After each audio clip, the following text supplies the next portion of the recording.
Hindi ko kayang gawin yung ginagawa ni Francis M. Pare master rapper yun eh. May dahilan kung bakit siya tinawag ng master rapper. Siya yung pinamagaling pare. Yung pangatlong rason kung bakit hindi ko kayang gawin yung sinasabi niyong bagsakan pare. Kasi hindi ko kayang gawin yung ginagawa ni Glock 9. Pare sobrang bilis niya mag-rap. Alam niyo, hanggang ngayon, hindi ko alam kung bakit siya nagmamadali. Bibigyan siya ng sapat na oras. Pero dahil ni-request ninyo, at dahil narinig ko meron dito kaya yata yung part ni Glock 9. Kaya ko ba? Kaya ko ba? Hello, Maro. Ano pangalan mo? Ang ako pala sa Mark Kennedy. Mark Henry. Kennedy! Parang ganito kasi sabi sa akin ng kaibigan ko sa Lubid Time yung part ni Glock 9. Ganito gagawin natin. Una, gagawin niyo yung part ni Chico Miranda. Sige. Kaya mo naman yun. Tapos, kaya mo yung part ni Francis M. Sige, galawin ko lang yung bibig ko. Ganito na lang. Pare, tulungan tayo kay Francis M. Tapos kay Glock 9, bahala ka, mahirap yun eh. Okay. Good luck sa'yo. Ano ba? Mark Kennedy. Mark Kennedy! Baka nauha kami, konting tubig tayo dito. Tubig ka muna, ikaw na. Pare, baka nauha. Ay, ang arte mo naman uminom? Dahil ayaw mo dikit. Tingnan mo sila, tingnan mo. Ba't mo pinuhos? Ano nakakatawa doon? Sinayang mo yung tubig ko, pinapainom ko. Marami pa dito. Ginawa mo toothpaste. Marami pa. Nakatakot naman to si Mark Kennedy, sigaw ng sigaw. Wrestling yan eh. Oh, Mr. Kennedy, inom ka muna, pasensya na. Tiniris na yung tubig natin eh. Ayun, dapat yung dikit na dikit yung labi, pare. Nakasigaw siya eh.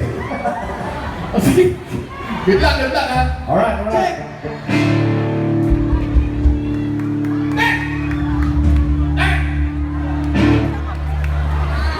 Nandito na si Chito Miranda.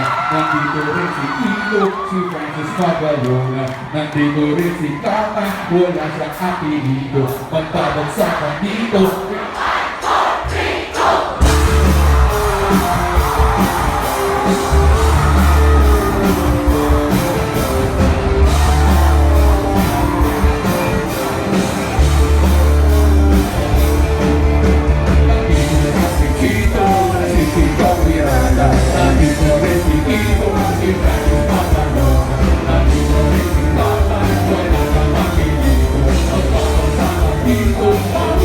Thank you.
Brother.